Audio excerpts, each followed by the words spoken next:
आइए, आज आपका हेडिंग है गत के तीसरे समीकरण का निगमन। गत के तीसरे समीकरण का निगमन हमने आपका दो समीकरण का निगमन करवा दिया, गत के प्रथम समीकरण का और द्वितीय समीकरण का।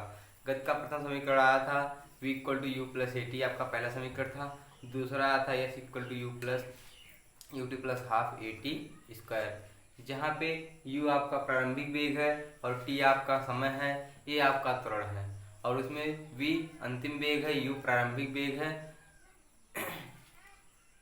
तो वही है। तो अब आप कहा गत के तीसरे समीकरण का निगमन। तो कह रहा है गत के तीसरे समीकरण में हमें सबसे पहले उसका गत का प्रथम समीकरण लेना पड़ेगा। कह रहा है गत के प्रथम समीकरण से, गत के पहले समीकरण से। तो हमने गत का पहला समीकरण ले लिया, समीकरण नंबर 1 मान लीजिएगा इसको। गत का पहला समीकरण है v equal to U plus A T. अब कह रहा अब दोनों पक्षों का वर्ग करने पर, कह रहा दोनों पक्षों का वर्ग कर दीजिए। देखिए वर्ग कर दिया गया है। अब देखिए इसको हम इस सूत्र पे तोड़ देंगे। ये लिखा है ए प्लस बी का होल वो लिखा है, होता सूत्र ए का वर्ग प्लस बी का वर्ग प्लस 2ab, यही ना सूत्र होता है। तो उसी पे हमने तोड़ दिया, U square plus A T square, A square T square plus 2u A T. Clear है? क्लियर है ना। चलिए फिर इसके बाद देखिए V square plus U square plus, इसमें से देखिए इसमें से इन दोनों में से देखिए क्या कॉमन है। ए कॉमन है, ए कॉमन कर लीजिए। दो कॉमन है कि नहीं? कॉमन नहीं है कर लीजिए, तब भी कर लीजिए। जैसे देखिए यहाँ पे 2u a t plus A square T square, इतना है ना।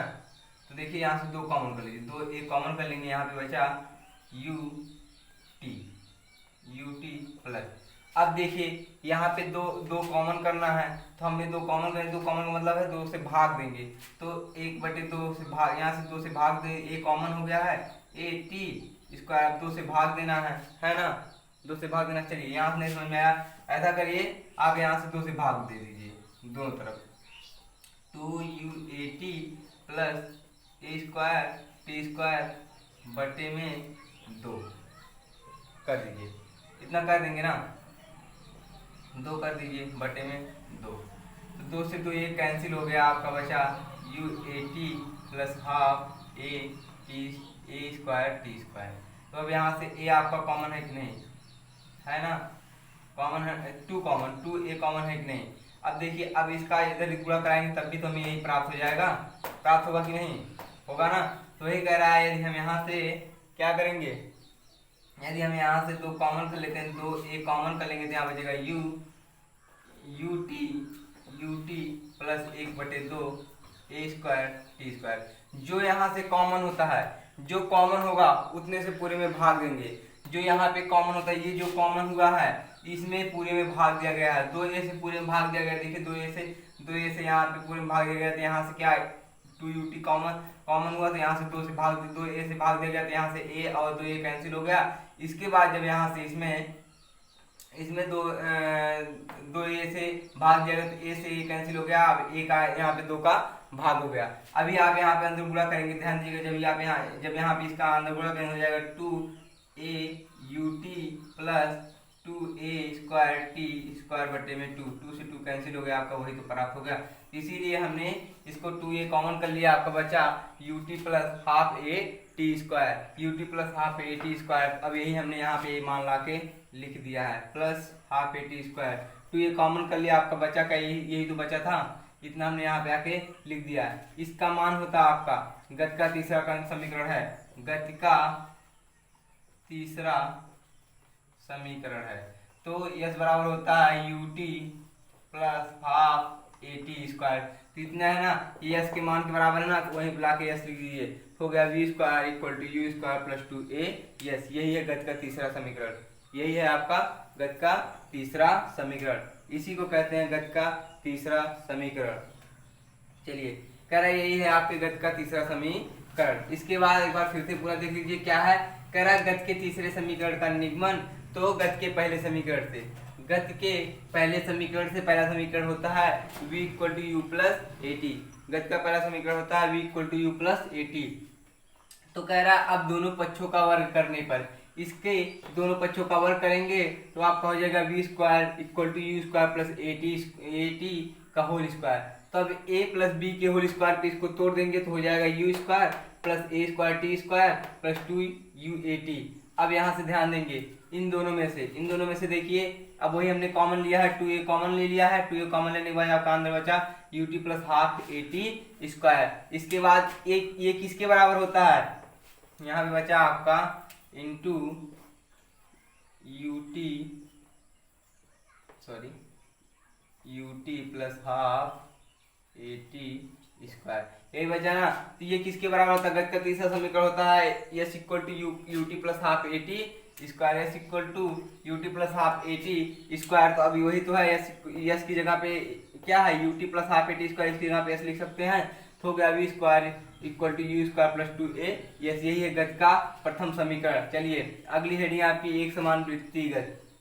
एक समान वृत्तिगत किसे कहते हैं, कह रहा है एक समान वृत्तिगत जब कोई वस्तु एक निश्चित बिंदु के चारों ओर जब कोई वस्तु एक निश्चित बिंदु के चारों ओर एक वृत्तीय पथ पर स्थिर चाल से चलती है। स्थिर चाल से मतलब एक ही वेग से चलती है, स्थिर चाल से चलती है, उसकी गति एक समान वृत्तिगत कहलाती है। यानी कि एक समान वृत्तिगत मतलब कहने मतलब कोई गोलाकार पथ है, उस पे हम एक समान वेग से चलेंगे तो वही क्या होगा, हमारी एक समान वृत्ति गति होगी। जैसे मान लीजिए मैं ही हूँ, मान लीजिए एक गोला है, यही गोला है, इसी पे मुझे चलना है।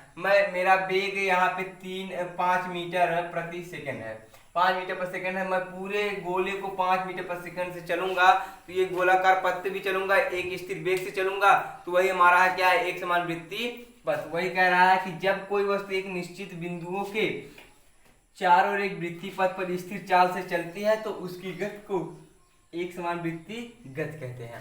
क्या कह रहा है, जब कोई वस्तु एक निश्चित बिंदु के चारों ओर एक वृत्तीय पथ पर स्थिर चाल से चलती है तो उसकी गति को एक समान वृत्ति गति कहते हैं। फिर क्या है, नोट नंबर 1 कह रहा है एक समान वृत्तीय गति के वस्तुओं के वेग का परिणाम स्थिर रहता है परंतु दिशा लगातार बदलती रहती है।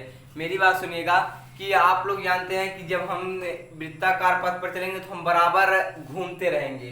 जैसे यही है, मान लीजिए हम यहाँ से पूर्व दिशा में, यहाँ से पश्चिम उत्तर हो जाएंगे, यहाँ से पश्चिम हो जाएंगे, यहाँ से दक्षिण। तो इसी प्रकार से जो है कह रहा है कि जैसे अभी आप गोलाकार थोड़ी दूर गए, थोड़ी दूर मान लीजिए बड़ा सा गोला, थोड़ी दूर गए पूर्व दिशा में गए, फिर इधर घूमेंगे उत्तर दिशा में हो जाएंगे, फिर इधर घूमेंगे तो पश्चिम हो जाएंगे, फिर इधर घूमेंगे तो दक्षिण दिशा में हो जाएंगे। तो जो स्थिर क्या है, एक समान वृत्तीय गति की वस्तु के वेग एक समान वृत्तिगत के वस्तु के वेग का परिणाम स्थिर रहता है परंतु दिशा लगातार बदलती रहती है। लेकिन उसका क्या उसका परिणाम उसका स्थिर रहता है, बट उसकी दिशा जो हमेशा निरंतर बदलती रहती है। एक समान वृत्तिगत की क्या है, दिशा हमेशा निरंतर बदलती रहती है परंतु उसका परिणाम एक ही रहता है। जितना परिणाम पहले रहेगा उतना परिणाम बाद में भी रहेगा। तो वही कह रहा है कि एक समान वृत्तिगत के वस्तु का वेग का परिणाम स्थिर रहता है परंतु दिशा लगातार बदलती रहती है। परिणाम उसका जैसे मान लीजिए जितना परिणाम शुरू में रहेगा उतना तो बाद में रहेगा ना, क्योंकि उसका वेग बदल नहीं रहा है, तो उसकी दिशा केवल बदल रही ना। दिशा अभी गए, थोड़ी दूर हम गए पश्चिम दिशा में, फिर पूरब में हो गए, पूरब से फिर दक्षिण उत्तर, चाहे जिस दिशा में हो जाएंगे लगातार उसकी निरंतर, क्योंकि हम गोल गोल में घूम रहे हैं ना। मान लीजिए अभी यही मार्कर हम इस तरह घुमा रहे हैं तो कभी ये उत्तर, कभी पूरब, कभी कुछ किस दिशा में हो जाएगा ना। तो वही कह रहा है कि जो उसका परिणाम होता है उसका परिणाम समान होता है बट उसकी जो दिशा होती है हमेशा निरंतर बदलती रहती है। फिर अगला क्या नोट है, कह रहा है इस गति में त्वरण की दिशा सदैव केंद्र की ओर होती है। जो इस गति में त्वरण की दिशा सदैव केंद्र की ओर होती है। जैसे वृत्तीय पथ है, वृत्तीय गति है तो उसकी दिशा, उसकी त्वरण की दिशा सदैव किधर रहेगी, केंद्र की तरफ आकर्षित रहेगी, क्योंकि वहां पे गुरुत्वीय त्वरण काम करने लगेगा ना। तो कह रहा है कि इसकी जो दिशा होती है सदैव केंद्र, त्वरण की जो दिशा होती है इसकी दिशा कैसी होती है, किधर होती है, वो सदैव केंद्र की तरफ होती है। फिर कह रहा है कि एक बार फिर से देख लीजिए गति के तीसरे समीकरण का निगमन क्या है। इसके बाद फिर आगे हम चलेंगे। कह रहा है कि गति के प्रथम समीकरण से v equal to U plus A T, समीकरण नंबर 1 मान लेंगे। अब इसका दोनों पक्षों का वर्ग कर दीजिए तो v स्क्वायर इक्वल टू हो जाएगा U square plus A square T square plus 2a/2u/8। फिर इसके बाद यहाँ से 2a कॉमन कर लेंगे, 2a कॉमन करने के बाद बन जाएगा आपका ut plus half at square. ये गति का दूसरा समीकरण है। s इक्वल टू होता है ut plus half at square, इसकी जगह पे s रख देंगे तो आपका समीकरण प्राप्त हो जाएगा v equal to U square equal to U square plus 2a यही है आपके गति का तृतीय समीकरण, यही है गति का तृतीय समीकरण। फिर कह रहा है एक समान वृत्तीय गति किसे कहते हैं? कह रहा है जब कोई वस्तु एक निश्चित दिशा के चारों ओर एक वृत्तीय पथ पर स्थिर चाल से चलती है तो उसकी गति एक समान वृत्तीय गति कहलाती है। कह रहा है एक नोट नंबर एक समान वृत्तीय गति की वस्तु की वेग का परिणाम स्थिर रहता है परंतु उसकी दिशा लगातार निरंतर बदलती रहती है। फिर कह रहा है इस गति में त्वरण की दिशा सदैव केंद्र की ओर होती है। इस गति में सदैव त्वरण की दिशा किधर होती है? सदैव केंद्र की तरफ होती है। चलिए आपको हम आगे पढ़ाते हैं। रीडिंग आपकी है कोणीय विस्थापन। कोणीय विस्थापन किसे कहते हैं? कह रहा है एक समान वृत्तीय गति में गतिशील वस्तु को केंद्र से मिलाने वाली रेखा को प्रारंभिक स्थिति में जो कोण बनाती है वह वस्तु का प्रारंभिक स्थिति के सापेक्ष कोणीय विस्थापन कहलाता है। इसे हम थीटा से प्रदर्शित करते हैं। इसका मात्रक रेडियन होता है। नहीं समझ में आएगा ना? पक्का नहीं समझ में आएगा?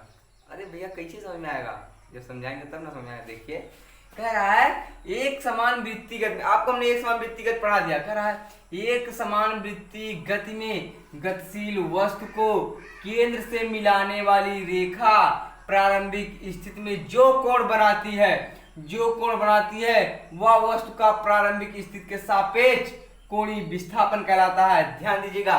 कह रहा है कि एक समान वृत्तीय गति में गतिशील वस्तु, कह रहा है एक समान वृत्तीय गति में गतिशील वस्तु को केंद्र से मिलाने वाली, यानी कि जो गतिशील वस्तु को केंद्र से मिलाने वाली, यहाँ पे देखिए एक समान वृत्तीय गति में जो केंद्र को मिलाने वाली रेखा की प्रारंभिक स्थिति में जो कोण बनता है, ये प्रारंभिक स्थिति में जो कोण बनता है वह वस्तु का प्रारंभिक स्थिति के सापेक्ष कोणीय विस्थापन होता है। क्या कह रहा है कि कोई एक समान वृत्तीय गति में गतिशील वस्तु को केंद्र से मिलाने वाली, देखिए यहां से केंद्र से मिलाने वाली रेखा प्रारंभिक स्थिति में जो कोण बनता है, प्रारंभिक स्थिति में जो कोण बनता है वह वस्तु का प्रारंभिक स्थिति के सापेक्ष कोणीय विस्थापन कहलाता है। इसे हम थीटा से प्रदर्शित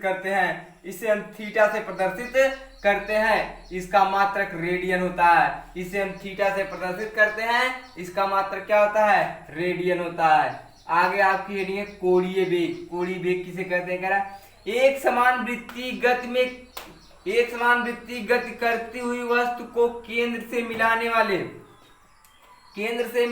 वाले रेखा को एक सेकंड में जितना कोण घूमती है वह उस वस्तु का कोणीय वेग कहलाता है। कह रहा है कि एक समान वृत्तीय गति में कोई वस्तु एक सेकंड केंद्र से मिलाने वाली रेखा एक सेकंड में जितना कोण घूमती है वह उस वस्तु का कोणीय वेग कहलाता है। क्या है? कह रहा है एक समान वृत्तीय गति करती हुई वस्तु को केंद्र से मिलाने वाली रेखा एक सेकंड में जितना कोण घूमती है उसे उस वस्तु का कोणीय वेग कहते हैं। कह रहा है एक समान वृत्तीय गति करती हुई वस्तु को केंद्र से मिलाने वाली एक सेकंड में जितना कोण घूमती है उसे उस वस्तु का कोणीय वेग कहते हैं। क्या कहते हैं? उसे उस वस्तु का कोणीय वेग कहते हैं। कह रहा है एक बार फिर से देखिए एक समान वृत्तीय गति करती हुई वस्तु को केंद्र से मिलाने वाली रेखा एक सेकंड में जितना कोण घूमती है, कह रहा है कि एक सेकंड में जितना कोण घूमती है उसे उस वस्तु का कोणीय वेग कहते हैं। ध्यान दीजिएगा। एक समान वृत्तीय गति करती हुई वस्तु को केंद्र से मिलाने वाली रेखा एक सेकंड में, जो ये रेखा है केंद्र से मिलाने वाली, ये जो रेखा है एक सेकंड में जितना कोण घूमती है उस वस्तु को क्या कहते हैं? उस वस्तु का कोणीय वेग कहते हैं। इसे हम ओमेगा से प्रदर्शित या व्यक्त करते हैं। ये डब्लू नहीं भैया, ये ओमेगा है। ध्यान दीजिएगा। इसे हम ओमेगा से व्यक्त करते हैं। इसका मात्रक रेडियन प्रति सेकेंड होता है। कह रहा है एक समान वृत्तीय गति में यदि t सेकंड में थीटा कोण घूमती है, कह रहा है यदि t सेकंड में थीटा कोण घूमता है तो कोणीय वेग ओमेगा बराबर क्या हो जाएगा? थीटा अपान टी हो जाएगा। इसका वो अब अगर इसका मात्रक हो जाएगा रेडियन प्रति सेकेंड हो जाएगा। इसका मात्रक क्या हो जाएगा, रेडियन प्रति सेकेंड हो जाएगा। कह रहा है यदि कण का वृत्तीय पथ पर पूरा चक्कर लगाने में कैपिटल टी सेकेंड लगते हैं तो कोणीय वेग बराबर हो जाएगा ओमेगा बराबर, यानी कि जैसे इस कण का पूरा चक्कर, यानी कि यहाँ से यहाँ तक का कितना होता है, 90 अंश होता है। यहाँ से यहाँ तक का पूरा हो जाता है 180 अंश। कह रहा है पूरा चक्कर लगाने में कितना हो जाएगा, कह रहा है ओमेगा बराबर 2 पाई अपान टी हो जाएगा, 2 पाई अपान टी। एक बार पूरा फिर से देख लीजिए। कह रहा है कि कोणीय विस्थापन किसे कहते हैं, कह रहा है एक समान वृत्तीय गति में गतिशील वस्तु को केंद्र से मिलाने वाली रेखा प्रारंभिक स्थिति में जो कोण बनाती है वह उसका प्रारंभिक स्थिति के सापेक्ष कोणीय विस्थापन कहलाता है। वह इस स्थिति के सापेक्ष कोणीय क्या विस्थापन कहलाता है, इसे हम थीटा से प्रदर्शित करते हैं। इसका मात्रक रेडियन होता है, कोणीय वेग, हेडिंग आपकी कोणीय वेग। कह रहा है एक समान वृत्तीय गति करती हुई वस्तु को केंद्र से मिलाने वाली रेखा 1 सेकंड में जितना कोण बनाती है उसे उस वस्तु का क्या कहते हैं, कोणीय वेग कहते हैं। इसे ओमेगा से व्यक्त करते हैं। इसका मात्रक रेडियन प्रति सेकेंड होता है। देखिए एक समान वृत्तीय गति में यदि टी सेकेंड में थीटा कोण घूमती है तो कोणीय वेग ओमेगा बराबर हो जाएगा थीटा अपान टी। मात्रक क्या हो जाएगा, रेडियन प्रति सेकेंड। कह रहा है यदि कण का कोणीय वृत्तीय पथ पर पूरा चक्कर लगाने में कैपिटल टी सेकेंड लगते हैं तो कोणीय वेग बराबर हो जाएगा omega equal to 2 pi upon T. चलिए यदि वीडियो पसंद आया तो लाइक करिएगा, शेयर करिएगा, कमेंट करिएगा, चैनल को सब्सक्राइब करिएगा। आप लोग भैया कमेंट नहीं करते हैं कि क्या आपको जो दिया जाता है, आपसे हमने कहा था कि सब तत्वों के नाम आपको कमेंट करना है, लेकिन वो सब आप लोग तो कुछ करते ही नहीं है। इसका मतलब आप लोग मेरे पढ़ाने में इंटरेस्ट नहीं रख रहे हैं या फिर मेरे पढ़ाने में कोई कमी है क्या। चलिए आप लोग फिर से मैं कहूँगा कि आप लोग कमेंट किया करिए और लाइक किया करिए और चैनल को सब्सक्राइब करिए, बगल में बेल आइकन है उसको प्रेस कर लीजिए। मिलते हैं आपसे अगले वीडियो में, तब तक के लिए जय हिंद।